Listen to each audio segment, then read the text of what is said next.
Hello, everybody. Thanks for joining us. It's another episode number four of Dinner's going to be a little late tonight. And I'm John Bailey from Two Dads with Baggage. I'm Patty Wary. Nice to see you. Glad you guys are here.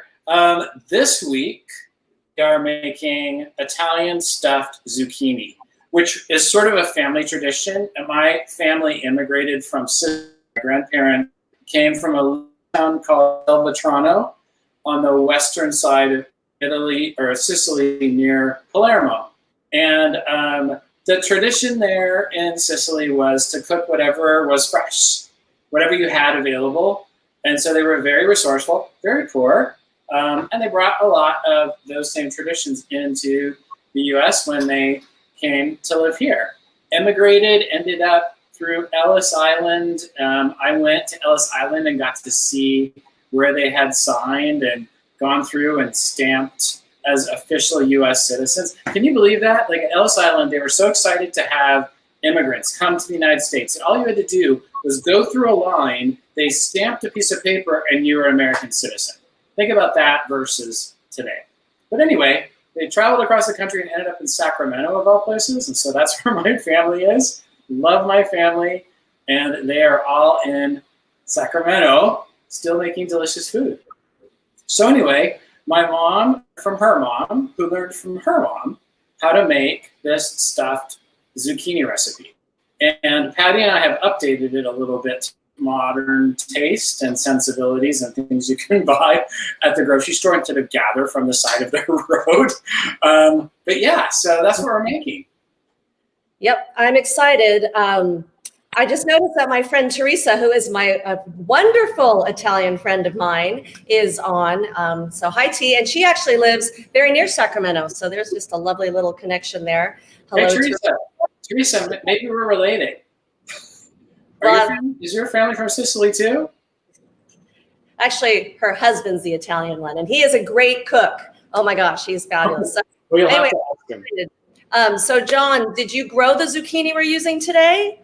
Well, no, I didn't. I do have zucchini growing in my garden, but unfortunately, it's not quite at the place where it was ready to make this dish. I am growing these these globe zucchini. They're beautiful. Go ahead. All right, well, let's tell us about the recipe, John. How are we going to get started here? Okay, well, I'm a big fan of the farmer's market, so I go to the farmer's market, and it's sort of my kind of nod to that Sicilian tradition I was telling you about, where I'm buying what's fresh and making things with what's available and seasonal. And so I went to the farmer's market, and I thought, hey, let's make this stuffed zucchini recipe. But the farmer's market had these really cool globe zucchinis. Have you ever seen one of these? It's exactly the same as the long, skinny, regular kind you see in the grocery store, but they're called 8 balls, which you can kind of tell why. Not the drug reference, but the actual pool reference. And they're called 8 balls. So I'm using these, and Patty's using the traditional shape, right, Patty? I am. And my husband and I went to 2 different grocery stores to get the right size zucchini because, again, let me reiterate, produce in the desert in the summer is a sad, sad thing. But we found some good ones. Very pleased with my zucchini selection today. I was laughing when you brought up this recipe because I remember my mom had this amazing vegetable garden, and she would grow zucchini. And, the zucchini would come out like the size of an infant, right? And they were so huge and they were so prolific. And you'd be like, what do we do with all this zucchini? Zucchini bread and zucchini muffins. And so I was like, okay, zucchini, let's do this. Yeah, we got really resourceful with the zucchini too. And they would get giant because you'd let it go and days it was enormous. And my mom would make this dish with it, but it wasn't as good. Yeah. So anyway, we're going to start with these zucchinis, and what we do is we hollow them out. So the globe zucchini ends up looking like this, and it's kind of like just hollowing out a pumpkin. So you're you're scooping out the insides, and you're trying not to break through the outside so that you have a little cup that you can put the stuffing in, and then it will cook. Sorry about the dogs. And then it will cook and it's all delicious. Hi, George and Alice. That's George and Alice. I love those dogs. So I'm using the regular traditional zucchini, and I want to share with you a little hack for how to get the center out of the zucchini really easily. So, oh yeah, why don't you do that, and I'll be hollowing out my globe zucchini. So all right, I've already hollowed out most of mine because I had a lot to work with. So if you have the regular everyday zucchini, all you're going to do is take a knife, like a steak knife, and score it down the side, on each side, just to the left and the right of where you can see those seeds, and then make a pretty semicircle at the bottom, and just one slice across the top. And then, ready for this? You get your grapefruit spoon, serrated edge grapefruit spoon. In the desert, we're big into grapefruit. It grows for free. As my sister says when she comes visit, she says, there's free food on the trees. It's amazing. So you just take that serrated edge and you put it at the bottom, and you just kind of shimmy your way up the center of that zucchini. And if it breaks, that's okay. But if you can do it in one piece, bonus points. So I'm working my way up. I'm getting there. Got my camera angle going. Getting zucchini on the floor. Fantastic.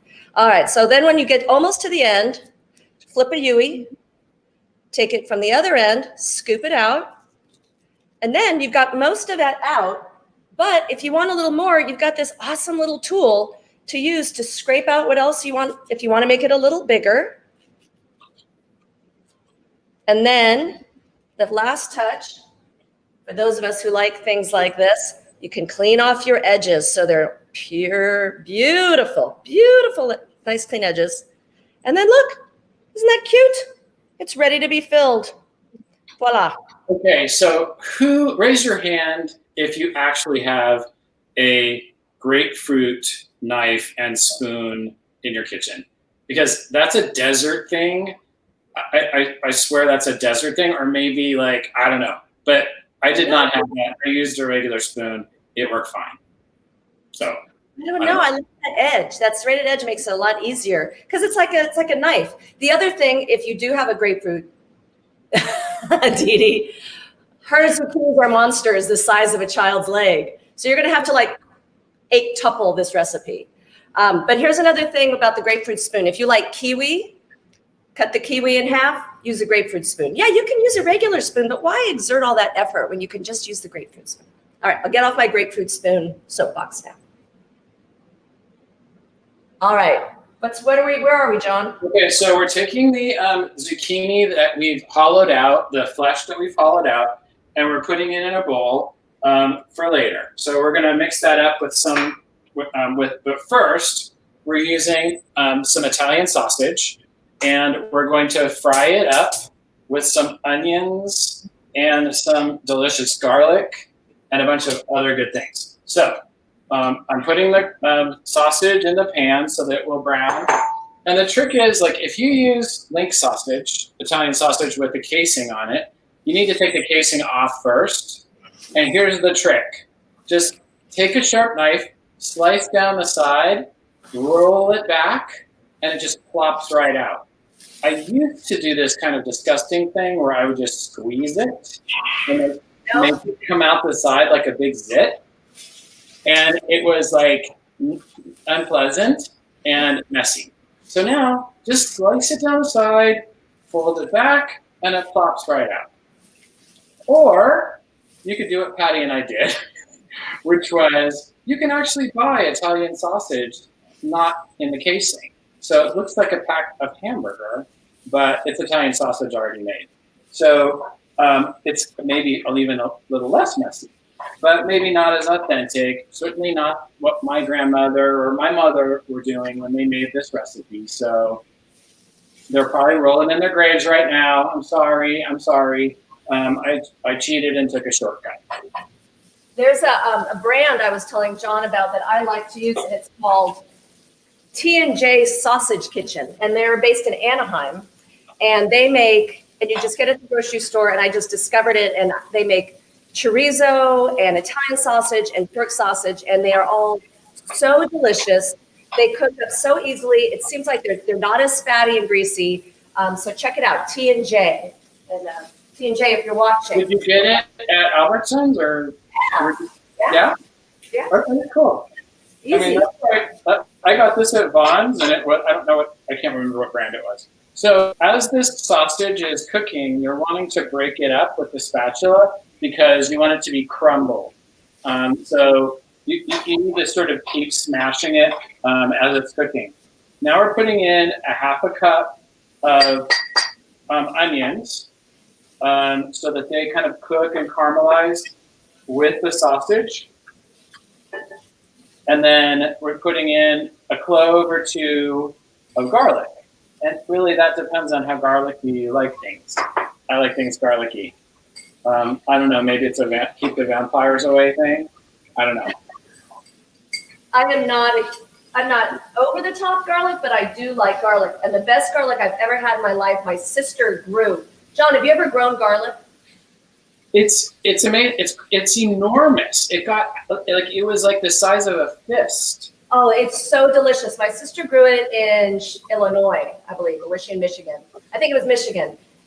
The best garlic I've ever had in my life. And because it was so fresh, no garlic breath. It was fabulous. She bailed. That's true.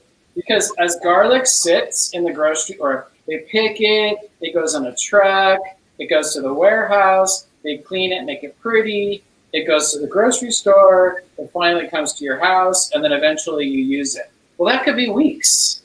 And as garlic sits, onions are the same. As they sit after being picked, they strengthen. So they concentrate, meaning that they start to, the liquids start to evaporate naturally, and so it becomes more intense, the flavor, and sometimes it can be a little much. So think about when you buy your garlic, use it soon. If it starts to get really flaky, and you're using, let's say you're storing it in your refrigerator, it starts to get really flaky and the outside start kind of just crumbling off, time to toss. It's not that expensive, guys. It costs like $1 to buy another head. So do you store your garlic in the fridge, John? Yeah, I do. No. We have a drawer in my refrigerator that stores onions, potatoes, and garlic. It's at a higher temperature. Some of the rest of the refrigerator, like the crisper, which is at a pretty high temperature. So it just keeps them fresh until I can use them. Every once in a while, I find a science experiment. I don't know if that happens in your refrigerator, but like onions or potatoes or even garlic, they start to sprout. They start to sprout this little green shoot. And that would be an indication that maybe it was time to let that one go. Or take it out in your yard and plant it. I know that one year we planted a whole kind of package of potatoes that had gone past their prime, and we planted them in the vegetable garden, and we counted 88 potatoes we harvested from those little potato spuds that we put in the ground. So potatoes are very prolific. Who knew? The prolific. Who knew? Yeah, this smells good. This is starting to brown up nice. Here, I'll show you. See? Oh, wrong. There you go. It's browning up nice. It's almost all cooked. And in the meantime, now we're going to throw in our mushrooms. So I like to use portobello mushrooms, and I've chopped them into little pieces. Portobello mushrooms just have a little bit more of a, I don't know. Oh, that looks pretty, Patty. Thank you. They have a little bit more of a woodsy flavor that gives it a little bit of an extra flavor. But you can use any kind of mushrooms you like. So I'm going to toss those in. The recipe calls for 1 large or 2 medium. I honestly couldn't tell you when I bought these whether they qualified as large or medium. So I did 1.5. But it looks like it's about 3/4 of a cup by the time I've got it chopped up there. And again, like, this is Italian cooking. I will tell you if you have to be exact, but a lot of it you don't have to be exact. A lot of Italian cooking is based on a little bit of this, and a little bit of that, and you sort of have to just kind of find your flavor, which is why in my family, when we make sauce or supu or whatever your family calls it, spaghetti sauce, every single one of us learned it exactly the same, and every single one of us makes it different. Because we put our little splash into it, or somebody puts more of this and less of that. You know, my mother was not Italian. My father was Cuban, but my mother loved Italian cooking. And so we grew up with a lot of Italian cooking too. And I feel the same way. I have these recipes from my mother and her horrible handwriting, and there's no portions. There's just the ingredients and then sort of a vague outline of what you should do with them. So you're still crumbling up the pieces of sausage, and now I'm putting in the guts of the zucchini that I just hollowed out. And I'm just gonna kind of brown that up a little bit with the rest of this, because that's gonna go right back into the inside of the zucchini as we stuff it. So we're using all the parts. The tender inside and the rind of the outside. It's all edible, and it's all going to be part of this recipe. Here's the other thing about this recipe. It's super visual and highly impressive when you serve it. So if you're trying to impress somebody, maybe you have a date, or maybe you're having a couple over for dinner and you want to look like, hey, I'm a master chef. Well, this one is super easy, but it looks amazing. And we cut this recipe in half so we could show you how we prepare it and what it looks like finished. But normally we start with 4 globes of zucchini, like this, or 4 zucchinis like Patty made, halves, because that's about a serving for one person. So that's how we put it together. But today we're just having it so that you can see it cooking and see it done. You know, John, also, the other thing about this recipe that I think is great is that you can make it, if you're not a fan of sausage, you can make it with ground beef. And if you prefer, you could also use a plant-based, like the Impossible beef, which I think would be great. Oh, why don't you talk about your bell pepper thing? Oh, exactly. Another thing. So rumor has it, John's family does not like peppers, but my family does. And I'm not a big fan of the green, but love the red and the yellow, the orange. I love anything, obviously, love red. Anyway, so when I was having a slight anxiety attack that I wasn't going to be able to find the cute globe zucchini or sufficient, adequate zucchini, I said, well, what about using red pepper instead? And John said, sure, you could do that. So that's another option. So it's kind of fun when you take, and it's kind of to what you're saying about your family recipes, when you take like sort of the skeleton of a recipe and you can change it and mix it up. Okay, Triton, it's confirmed. John's husband hates peppers. This is my husband, and he's confirming no peppers. No peppers. Love peppers.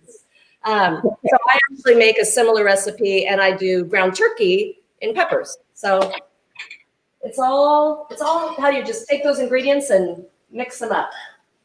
But I love Italian sausage. Okay, so now I'm ready the next set of ingredients, which we will add to the mix and then stuff the zucchini with. So this is finished cooking. I have the peppers.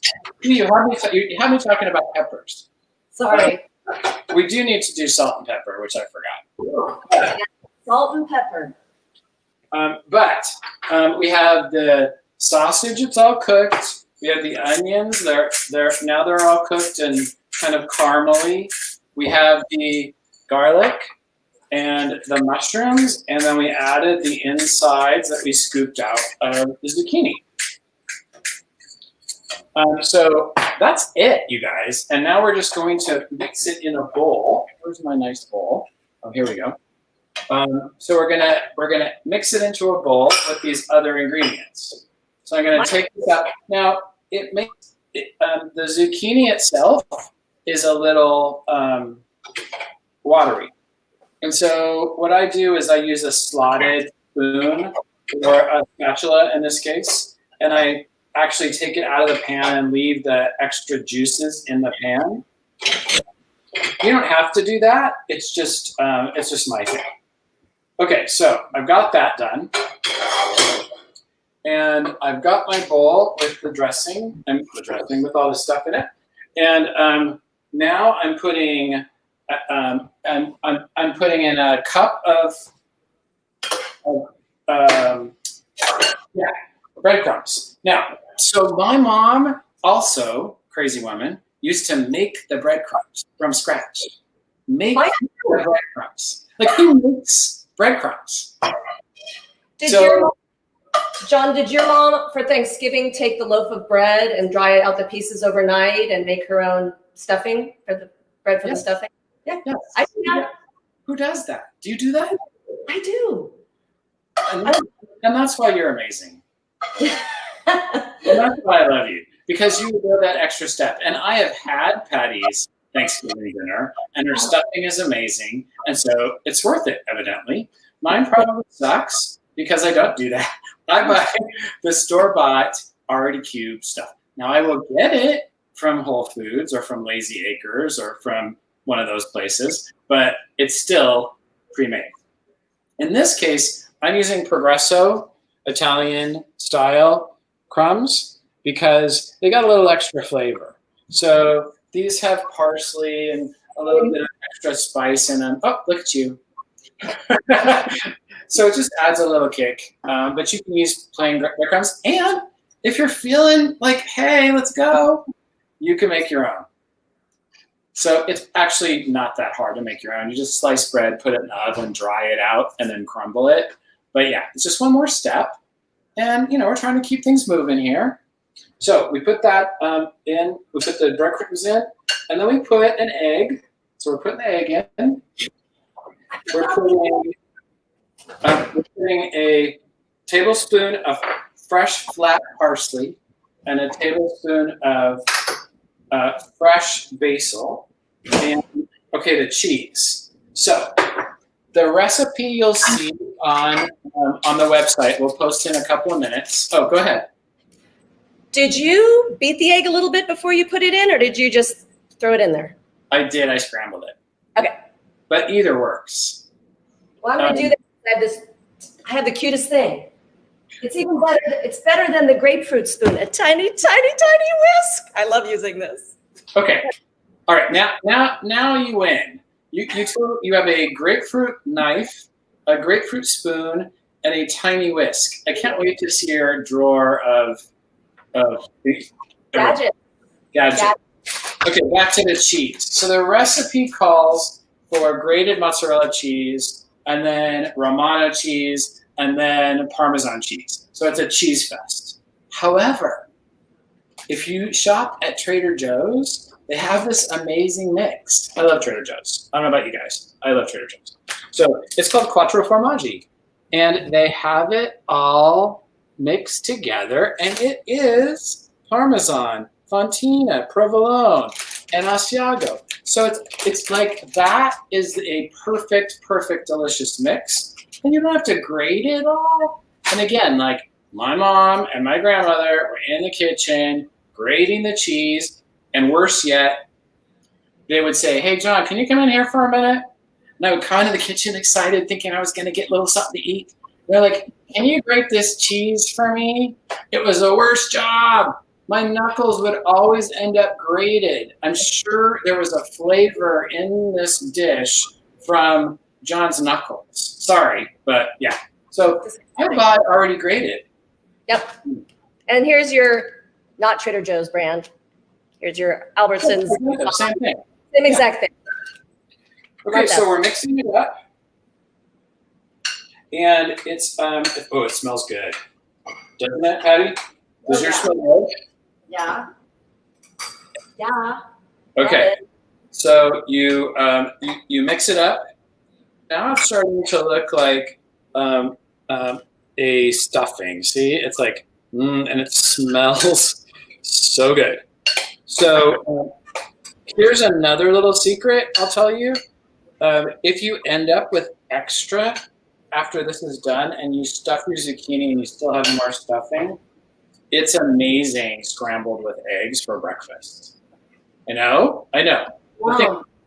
all those things together are things that you would probably eat in an omelet or in a scramble. And that's what I usually do with the leftover, and intentionally sort of end up with a little leftover because I love the stuffing so much, and it really tastes good for breakfast. Or Patty and I were talking about what to do with the leftovers of this stuffed zucchini recipe. And Patty, what were we talking about doing with that? Was that I thought that was the breakfast. Well, we talked about like poaching an egg and Yes. putting it on top. Rather than just scrambling the mix, it's like the entire zucchini Cooking the whole with an egg on top, which is also amazing because you know what? Anything is better with an egg on top. Sorry, but it's true. Love eggs. Well, that's something we agree on. Now, one thing you probably won't be doing at breakfast, though, is having a glass of wine with this. Oh, yeah. Tell us about our wine pairing. I will. So Sam Sid, shout out to Sam Sid because it's her 27th birthday today. Woo! Happy birthday, Sid. 7-year-old daughter. So Sydney recommends a Barbera, which is a medium-bodied Italian red, and she says it has nice structure, but it won't overpower the zucchini. Now, John, again, hold on. For white, she recommends a Chardonnay. But remember, doesn't have to be a Chardonnay. I hate Chardonnay. We're working on that. She said if you can find one from Italy, bonus points, because what did we learn last week? I don't remember. Goes together. So, and if you can't find an Italian one, get one aged in a bit of French oak to give it a bigger body for the Italian sausage. Remember, John, you got to get that Napa Chardonnay thing out of your head. We got to expand. We're going to work on that. So many people, so many of my friends love Chardonnay, and I always have Chardonnay in the house because when they come over, it's like, you want some wine? Yes. Do you have a Chardonnay? Yes, I do. For you. Only you. Because I won't drink it. But I don't like it because it's so oaky and buttery and thick. But that's just the style, right? Yeah, so maybe. You find the style you like. That is the famous Napa style that we. Evidently, that is not my style. So, yeah. All right, now we're stuffing the zucchini. So here I am, like I'm literally spooning this delicious stuffing. Oh, and this cheese is starting to get all melty. And I'm stuffing it into, can you see what I'm doing? Yeah? I'm stuffing it into this globe zucchini. And like you want it to be heaping, like you want it to be overflowing. And then I'm putting into a baking dish that I've already buttered. And the only reason to do that is so that the zucchini doesn't stick to the dish when you take it out. Because again, this is one of those dishes that the presentation is everything. And it's so easy to make that when you pull it out, people are going to be like, whoa, you've been working all day. And, actually, Patty and I are drawing this out. But this dish comes together in a really short time. And then it has to bake for a while. So we cheated today, and we made some earlier so you could see what it looks like when it's done. But here we are. I've got this globe zucchini stuffed with that delicious mix that we just made, and I'm putting it in the baking pan. And so your next question might be, what do we serve with this? Because we can't just serve this alone. So what goes on the side? And we have a suggestion, don't we, Patty? We do. So we're going to take some. There's a lot of different things you could serve, but I love this idea. You just take some cherry tomatoes, or these are the little itsy bitsy heirloom blend that are pretty colorful. We're just going to toss them with some olive oil, some salt and pepper. If you're feeling like some garlic, throw in some garlic. And this is what I love. You're just going to put them in the pan with the zucchini. I almost said peppers. And they're going to roast right along with the zucchini because it's nothing better than a one dish dinner, right? And the color is really nice. So you're right. Like if you get that tomato mix, and again, Trader Joe's or the grocery store or the farmer's market usually has a mix of yellow and orange and red. Cherry tomatoes or plum tomatoes will work. And they really look good against the green of the zucchini, and they cook at the same time. So the beauty of that is all of this is done at the same time, throw it on a plate, put a little sprig of parsley or some basil next to it, and people are like, whoa, that's amazing. So I don't know. Maybe people will. Whenever people come to my house, that's the reaction I demand. Whoa, that's amazing. Don't you say that, Patty, every time? I do. But honestly, I'm just always really happy when someone else is cooking for me. All right, so mine's done. Are you close to done? The one in the oven or the one in my hand? Either way. All right. Well, because I think the one in the oven is done. Oh, look at my friend Kathleen. I love you, Kathleen. That is so sweet of you to say.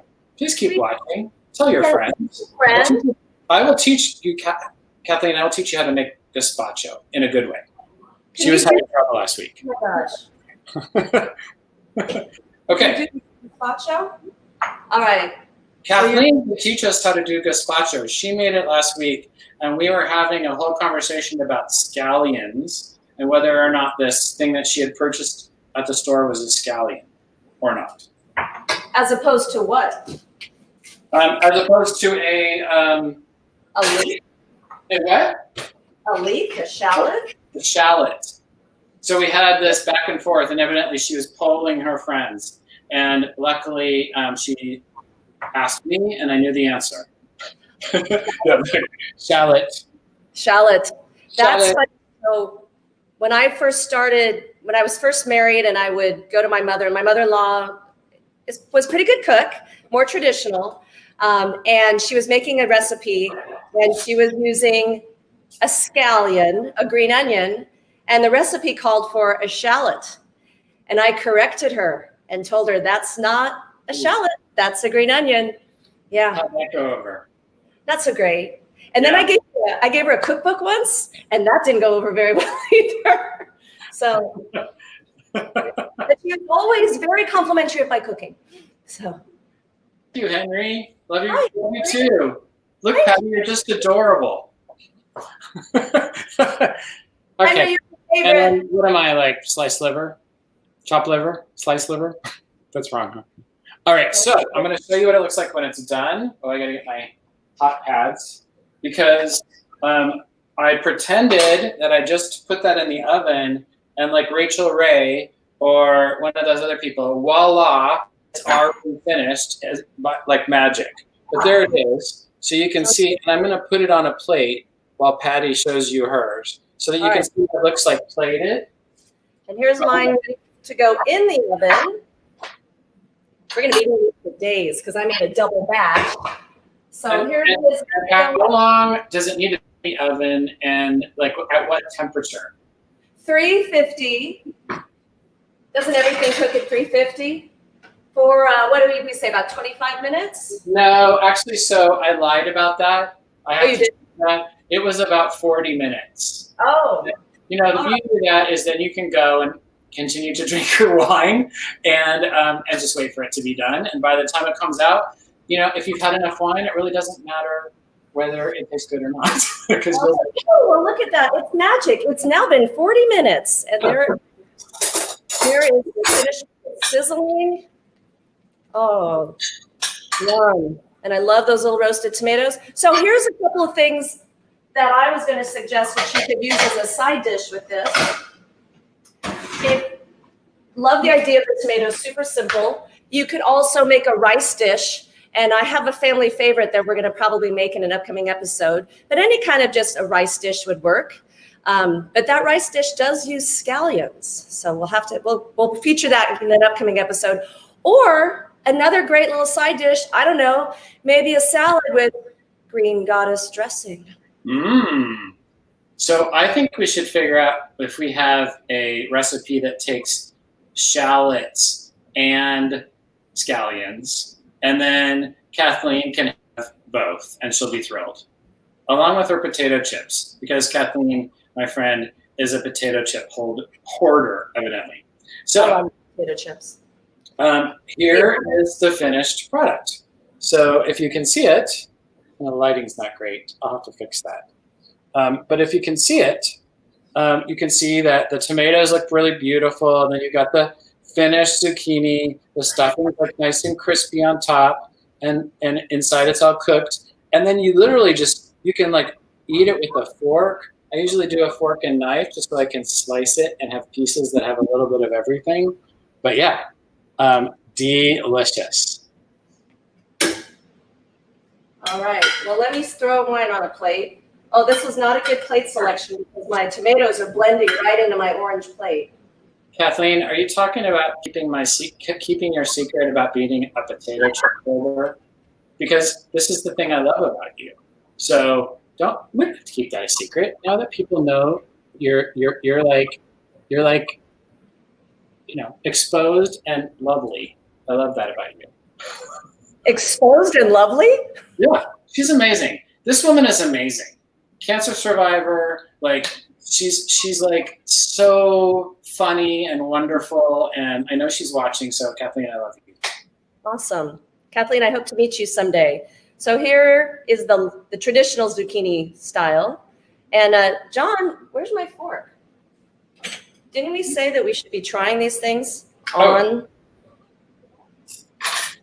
I don't mind doing that because you know what? I haven't had my lunchy, and I'm so I am cutting into this. Oh, it's like not easy to do on holding it. So I'm cutting into it and I'm having a bite. I feel like I'm on Chopped where they would taste everything. Mm. Oh. Ooh, that's good. All right, so it really tastes, honestly, it really tastes Italian. And I think it's the secret ingredient, really, I think, is the breadcrumbs. Because I can taste my grandmother's kitchen. I mean, honestly, I can just taste it. And it's those breadcrumbs. They're just, I don't know, they add a certain flavor. Anyway. I like variety of cheese, too. I could taste all those different flavors of cheese. So from start to finish, this recipe takes about, I don't know, an hour, 20 minutes of prep. You know, it comes together, boom, boom, boom. Stuff them, throw them in the oven for 30, 40 minutes, and then walk away, have a glass of wine, take a dip in your pool, I don't know, play cards, whatever it is you do, just while you're waiting for dinner. Crosswords, maybe like my dad used to do. And then pop it out, and you're ready for dinner. Yum. I can't wait.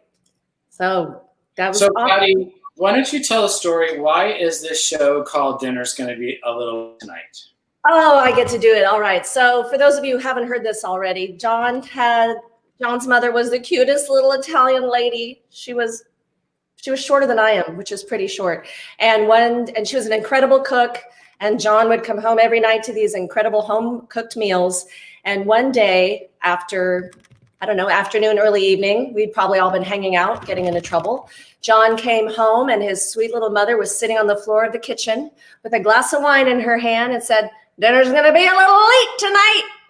And that little joke has endured not just with John and me, but with our high school circle of friends. And honestly, my whole family, we all say it too. And so that was the basis for the name for our show. And also not just a nod to John's mother, but mine also, because my mother was a great cook.